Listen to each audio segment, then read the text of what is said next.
Hello, ఏమండి, మా అమ్మతో మాట్లాడాలి, కొంచెం పిలవరు? ఆవిడ దేవుడి దగ్గర ఉందండి. బాబు, ఒకసారి మీ నాన్నగారికి ఫోన్ ఇవ్వు. వద్దండి, మా నాన్నకి ఎన్నిసార్లు చెప్పినా మా అమ్మని తీసుకురావట్లేదు. అందుకని మా అమ్మని రమ్మని నేనే చెప్తాను. ఒక్క నిమిషం ఉండు.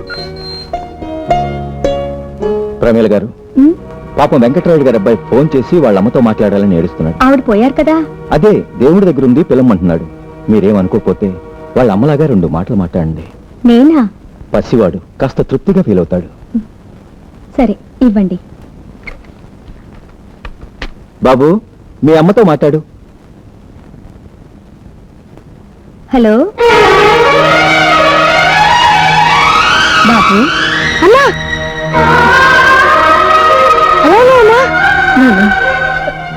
నేను బాగానే ఉన్నాను బాబు. నువ్వెలా ఉన్నావు?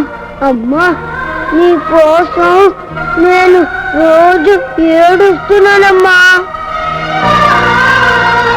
అమ్మా, నువ్వు రావని శ్రీను, వేణు, బాలం చెట్టు, బాచిగాడు అంతా ఏడిపిస్తున్నారమ్మా.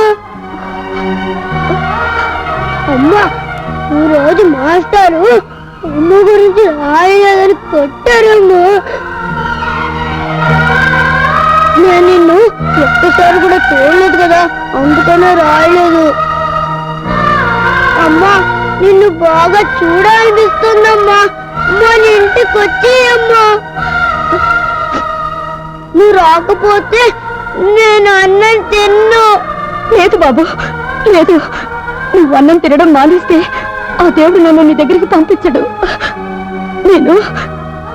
నేను తప్పకుండా వస్తానుగా.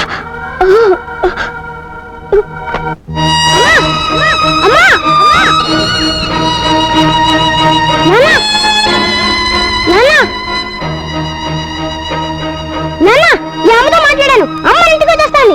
అమ్మ వద్దు చెప్పింది కదా, ఎలాగో వస్తుంది కదా. వస్తుంది బాబు, నిజంగా వస్తుంది. ఒకవేళ అమ్మ రాకపోతే నేనే అమ్మ దగ్గరికి వెళ్ళిపోతాను. బాబు వద్దు, బాబు వద్దు. నీకు తప్పకుండా అమ్మని తీసుకొస్తాను.